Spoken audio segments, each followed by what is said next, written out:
नमस्कार। प्रादेशिक समाचार के साथ मैं नीलम कुमार। पहले मुख्य समाचार। प्रधानमंत्री नरेंद्र मोदी आज मेरठ में सरधना कस्बे के सलावा और कैली गांव में मेजर ध्यानचंद खेल विश्वविद्यालय की रखेंगे आधारशिला। राज्य में कोरोना संक्रमण की रफ्तार बढ़ी। पिछले 24 घंटों के दौरान 1007 नए संक्रमित मिले। इनमें सबसे अधिक रांची के 495 संक्रमित हैं शामिल। कोविड संक्रमितों की बढ़ती संख्या को देखते हुए केंद्र ने राज्यों से कहा है कि वे अस्थायी अस्पताल और कंट्रोल रूम की करें व्यवस्था। और 15 से 18 वर्ष के बच्चों के टीकाकरण के लिए कोविड पोर्टल पर पंजीकरण आरंभ। स्कूल का पहचान पत्र या आधार कार्ड होगा जरूरी। और समाचार से पहले एक जरूरी संदेश। देश जैसे जैसे कोविड-19 के खिलाफ 150 करोड़ कोरोना वैक्सीन के टीके लगाने की दिशा में आगे बढ़ रहा है, वैसे ही नए कोरोना वेरिएंट के बारे में खबरें भी चिंता का कारण बन रही हैं। ऐसे में हम अपने श्रोताओं से अपील करते हैं कि वे जल्द से जल्द टीका लगवाएं और दूसरों को भी टीका दिलवाने में मदद करें। और कृपया इन 3 आसान उपायों का पालन करें। मास्क पहनें, 2 गज की सुरक्षित दूरी बनाए रखें, हाथ और चेहरा साफ रखें।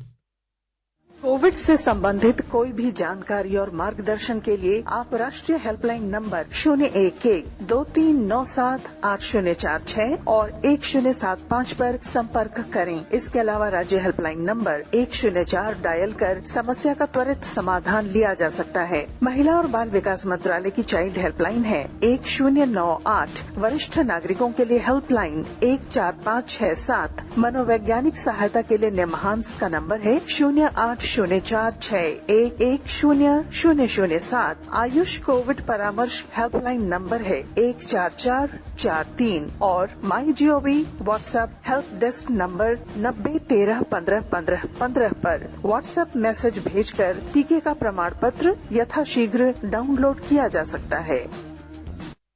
और अब समाचार विस्तार से। प्रधानमंत्री नरेंद्र मोदी आज मेरठ जाएंगे और दिन में लगभग 1 बजे मेजर ध्यानचंद खेल विश्वविद्यालय की आधारशिला रखेंगे। यह विश्वविद्यालय मेरठ के सरधना कस्बे के सलावा और कैली गांव में स्थापित किया जाएगा। इस पर लगभग 700 करोड़ रुपए की लागत आएगी। देश के सभी भागों में विश्व स्तरीय खेलकूद बुनियादी ढांचा स्थापित करने और खेल संस्कृति को बढ़ावा देने पर प्रधानमंत्री ने विशेष रूप से ध्यान दिया है। मेजर ध्यानचंद खेल विश्वविद्यालय की स्थापना इसी परिकल्पना को साकार करने की दिशा में बड़ा कदम है। यह खेल विश्वविद्यालय synthetic hockey, football, basketball, volleyball, handball, kabaddi मैदान, lawn tennis court, gymnasium hall, synthetic running stadium, तरणताल, बहुउद्देशीय हॉल और साइकिल वेलोड्रोम सहित आधुनिक बुनियादी ढांचा सुविधाओं से लैस होगा। इसमें अन्य खेलों के अलावा निशानेबाजी, स्क्वैश, भारोत्तोलन, तीरंदाजी, कैनोइंग और कायाकिंग के लिए भी सुविधाएं रहेंगी। विश्वविद्यालय में समान संख्या में महिला और पुरुष खिलाड़ियों सहित 1080 खेलकूद प्रतिभाओं को प्रशिक्षित करने की क्षमता होगी। इस वर्ष मार्च महीने के पहले राज्य में पंचायत चुनाव कराया जाएगा। ग्रामीण विकास विभाग के मंत्री आलमगीर आलम ने कल धनबाद में यह घोषणा की। उन्होंने कहा कि सरकार 2020 में ही पंचायत चुनाव कराने वाली थी, लेकिन कोरोना महामारी के कारण चुनाव नहीं हो सका। उन्होंने बताया कि 5 जनवरी से मतदाता सूची पुनरीक्षण का काम शुरू हो जाएगा। मतदाता सूची पुनरीक्षण तथा बूथ चिन्हित आदि कार्य इसी माह पूरा कर लिया जाएगा। उन्होंने यह भी कहा कि कोरोना संक्रमण की महामारी नहीं बढ़ी तो सरकार चुनाव करा लेगी। राज्य में कोरोना संक्रमण की रफ्तार तेजी से बढ़ रही है। पिछले 24 घंटे के दौरान राज्य में 1007 नए संक्रमित मिले हैं। इनमें सबसे अधिक रांची के 495 संक्रमित शामिल हैं। वहीं पूर्वी सिंहभूम से 123, धनबाद से 113, बोकारो से 43, देवघर से 20, दुमका से 3, गिरिडीह से 6, हजारीबाग से 43, जामताड़ा, गुमला और लातेहार से 4-4, खूंटी से 23, कोडरमा से 47, पलामू से 5, रामगढ़ से 14 और पश्चिमी सिंहभूम से 53 संक्रमित मिले हैं। धनबाद जिले में कल कोरोना के 113 संक्रमित मिले हैं। इनमें सीआरपीएफ के 10 जवान, धनसार पुराना स्टेशन तथा बैंक मोड़ इलाके से 9 और शहर के अन्य इलाकों से 97 संक्रमित मिले हैं। वहीं कल कोरोना से एक व्यक्ति की मौत हो गई।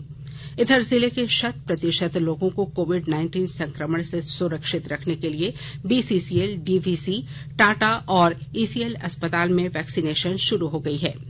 बीसीसीएल के डुमरा, बाघमारा, तिलाटांड़, अंगार पथरा, कुस्तौर, मुनिडीह, लोयाबाद, जियलगोड़ा, भौरा क्षेत्रीय अस्पताल तथा लायकडी डिस्पेंसरी में लोग वैक्सीन ले सकते हैं।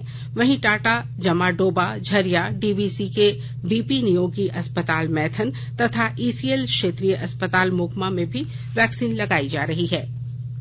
कोविड संक्रमितों की बढ़ती संख्या को देखते हुए केंद्र ने राज्यों से कहा है कि वे अस्थायी अस्पतालों की व्यवस्था शुरू करें ताकि जरूरतमंदों के लिए स्वास्थ्य सुविधाएं बढ़ें। केंद्रीय स्वास्थ्य सचिव राजेश भूषण ने राज्यों के मुख्य सचिवों और स्वास्थ्य सचिवों को लिखे पत्र में कहा है कि अस्थायी अस्पतालों के निर्माण में रक्षा अनुसंधान और विकास संगठन, वैज्ञानिक और औद्योगिक अनुसंधान परिषद, निजी क्षेत्र, निगम और गैर सरकारी संगठनों का सहयोग लिया जा सकता है। राज्यों को यह भी सलाह दी गई है कि वे होटल के कमरों तथा सरकारी और निजी क्षेत्रों में कोविड अस्पतालों से जुड़े केंद्रों का उपयोग कोविड उपचार केंद्र के रूप में करने पर विचार करें। श्री भूषण ने कहा है कि प्रत्येक स्तर पर नियंत्रण कक्षों को सक्रिय किया जाना चाहिए। जांच, एम्बुलेंस और अस्पताल में बिस्तर उपलब्धता की सुनिश्चित व्यवस्था होनी चाहिए और आम जनता को इसकी जानकारी दी जानी चाहिए। राज्यों को यह सुनिश्चित करने के निर्देश भी दिए गए हैं कि कोविड के सभी मौजूदा केंद्रों में सभी सुविधाएं उपलब्ध हों। श्री भूषण ने सुझाव दिया है कि ग्रामीण क्षेत्रों और शिशुओं की स्वास्थ्य सुविधाओं पर विशेष ध्यान दिया जाना चाहिए। उन्होंने राज्यों से कहा है कि वे ऑक्सीजन, दवा और अन्य आवश्यक सुविधाओं की उपलब्धता की नियमित रूप से समीक्षा करें। देश में अब तक 145 करोड़ 40 लाख से अधिक कोविड रोधी टीके लगाए जा चुके हैं। इनमें से 84 करोड़ 54 लाख पहली डोज के रूप में और 60 करोड़ 85 लाख दूसरी डोज के रूप में लगाए गए। केंद्रीय स्वास्थ्य मंत्रालय ने बताया कि कल 22 लाख 56 हजार से अधिक टीके शाम 7 बजे तक लगाए गए। केंद्र राष्ट्रव्यापी टीकाकरण अभियान के अंतर्गत राज्यों और केंद्र शासित प्रदेशों को निःशुल्क टीके उपलब्ध करा रहा है। आकाशवाणी के ताजातरीन समाचारों के लिए आप हमारी वेबसाइट newsonair.com पर लॉग ऑन कर सकते हैं। ताजा समाचार Twitter handle @AIR News Alerts और Facebook page all India radio news पर भी उपलब्ध है। आप प्रादेशिक समाचार एकांश के ट्विटर हैंडल @AIR News _ और फेसबुक, इंस्टाग्राम पेज तथा YouTube channel AIR News Ranchi पर भी हमारे बुलेटिन सुन सकते हैं। प्रादेशिक समाचार आप आकाशवाणी रांची से सुन रहे हैं और अब पेश है कोरोना से बचाव के कुछ संदेश। कोविड-19 से बचाव और सुरक्षित रहने के 3 उपाय। मास्क लगाएं, 2 गज दूरी है जरूरी, सुरक्षित दूरी रखें, हाथ और मुंह साफ रखें।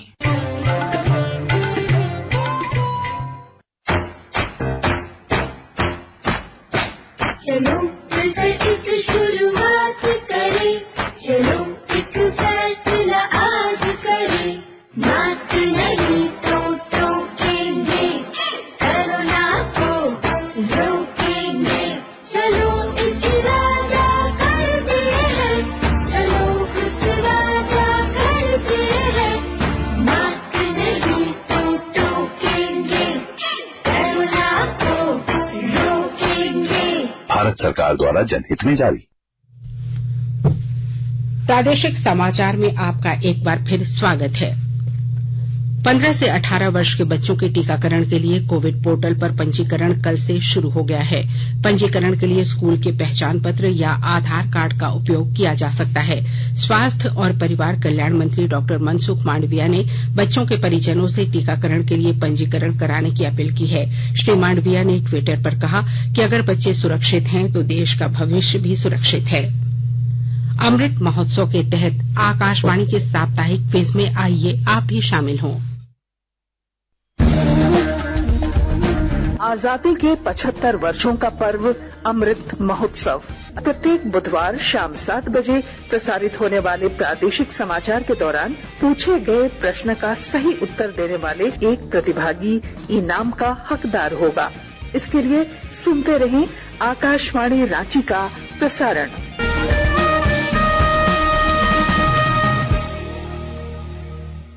जागो ग्राहक जागो, जागो ग्राहक जागो।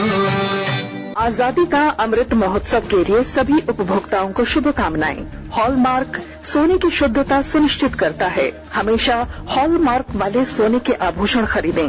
उपभोक्ता किसी भी शिकायत के लिए कृपया राष्ट्रीय उपभोक्ता हेल्पलाइन टोल फ्री नंबर 14404 पर संपर्क करें। उपभोक्ता मामले विभाग, भारत सरकार द्वारा जनहित में जारी। जानो अपने अधिकारों को, अपने हक पहचानो, बेईमानों को सबक सिखाओ, ग्राहक अब तो जागो, जागो ग्राहक जागो, जागो ग्राहक जागो। नक्सली संगठन पीएलएफआई नक्सलियों के खिलाफ खूंटी पुलिस ने एरिया कमांडर उमर इम्तियाज खान और उसके दस्ता सदस्य एक नाबालिग समेत कुल 5 नक्सलियों को गिरफ्तार किया है। गिरफ्तार नक्सलियों से पुलिस ने एक कार्बाइन, एक नक्सली कार्बाइन, 6 जिंदा कारतूस, संगठन का पर्चा, चंदा रशीद, 4 मोबाइल और 1 बाइक जब्त किया है। एरिया कमांडर उमर अपने दस्ता सदस्यों के साथ 31 दिसंबर की रात बिरदा के नहर किनारे घटना को अंजाम देने की रणनीति बना रहा था। एसपी आशुतोष शेखर को मिली गुप्त सूचना पर कर्रा थानेदार ने कार्रवाई करते हुए एरिया कमांडर समेत उसके दस्ता के 4 अन्य नक्सलियों को गिरफ्तार किया है। वर्ष 2022 में पलामू पुलिस नए तेवर के साथ जनता की सेवा में दिखेगी। इसकी तैयारी प्रशासन की ओर से शुरू हो गई है। विस्तृत ब्यौरा दे रहे हैं हमारे पलामू संवाददाता। वर्ष 2022 में पलामू पुलिस नए रंग और नए तेवर में नजर आएगी। इस साल पलामू पुलिस पब्लिक फ्रेंडली भी दिखेगी। पब्लिक को पुलिस अधिकारियों को अपनी समस्या बताने के लिए इंतजार नहीं करना पड़ेगा। इसके लिए पलामू एसपी चंदन कुमार सिन्हा ने दिशा निर्देश जारी कर दिए हैं। बता दें कि अक्सर थानों या जिले के पुलिस अधिकारियों के पास अपनी समस्याओं को रखने के लिए लंबा इंतजार करना पड़ता है। पलामू अति नक्सल प्रभावित इलाका है। इसके अलावा यहाँ कई आपराधिक गिरोह सक्रिय हैं। नक्सलियों और अपराधियों के खिलाफ अभियान के दौरान टॉप अधिकारी कार्यालय से बाहर रहते हैं, ये भी समस्या है। इसका खमियाजा आम जनता को भुगतना पड़ता है। ऐसे में पलामू के एसपी ने नई पहल की है। उन्होंने वर्ष 2022 में अधिकारियों जनता से मिलने का समय तय कर दिया है। जसप्रीत सिंह, आकाशवाणी समाचार, पलामू। सरायकेला कांड्रा मुख्य मार्ग पर देर शाम सड़क दुर्घटना में एक बाइक सवार की मौत हो गई। मृतक की पहचान बिहार के मोतिहारी जिले अंतर्गत बेला गांव निवासी 50 वर्षीय विनोद कुमार के रूप में हुई है। ब्लॉक कार्यालय के पास अज्ञात वाहन ने उन्हें पीछे से ठोकर मार दी थी। स्थानीय लोगों द्वारा उन्हें सदर अस्पताल ले जाया गया, जहां चिकित्सकों ने विनोद कुमार को मृत घोषित कर दिया। सरायकेला पुलिस मामले की छानबीन कर रही है। और अब अखबारों की सुर्खियां। राज्य से प्रकाशित होने वाले लगभग सभी अखबारों ने कोरोना संक्रमण के बढ़ते मामले को प्रमुखता से प्रकाशित किया है। वहीं माता वैष्णो देवी भवन में भगदड़ से 12 श्रद्धालुओं की मौत की खबर को भी पहले पन्ने पर जगह दी गई है। साथ ही साथ ठंड के बढ़ते प्रभाव पर भी अपनी नजर रखी है। प्रभात खबर और दैनिक जागरण ने अपने पहले पन्ने की सुर्खी वैष्णो देवी भवन की घटना को बनाते हुए लिखा है कि वैष्णो देवी मंदिर में भगदड़, 12 श्रद्धालुओं की गई जान। हिंदुस्तान की सुर्खी है रांची में कोरोना की रफ्तार तेज, 6 दिन में 15 गुना नए केस। दैनिक भास्कर अपने पहले पन्ने पर लिखता है टीकों से आबादी पता चलेगी, जनगणना 2031 तक टलेगी। खबर मंत्री ने अपने पहले पन्ने पर मुख्यमंत्री के हवाले से लिखा है 16 करोड़ से विकसित होगा शहीद पार्क, बनेगा पर्यटन स्थल। वहीं अंग्रेजी अखबार द टाइम्स ऑफ इंडिया और हिंदुस्तान टाइम्स ने वैष्णो देवी मंदिर में भगदड़, 12 श्रद्धालुओं की जान जाने की खबर को पहले पन्ने पर प्रमुखता से प्रकाशित किया है। और अब अंत में मुख्य समाचार एक बार फिर। प्रधानमंत्री नरेंद्र मोदी आज मेरठ में सरधना कस्बे के सलावा और गैली गांव में मेजर ध्यानचंद खेल विश्वविद्यालय की रखेंगे आधारशिला। राज्य में कोरोना संक्रमण की रफ्तार बढ़ी, पिछले 24 घंटों के दौरान 1007 नए संक्रमित मिले। इनमें से सबसे अधिक रांची के 495 संक्रमित हैं शामिल। कोविड संक्रमितों की बढ़ती संख्या को देखते हुए केंद्र ने राज्यों से कहा है कि वे अस्थायी अस्पतालों और कंट्रोल रूम की करें व्यवस्था। और 15 से 18 वर्ष के बच्चों के टीकाकरण के लिए कोविड पोर्टल पर पंजीकरण आरंभ, स्कूल का पहचान पत्र या आधार कार्ड होगा जरूरी। इसके साथ ही आकाशवाणी रांची से प्रादेशिक समाचार का ये बुलेटिन समाप्त हुआ। नमस्कार।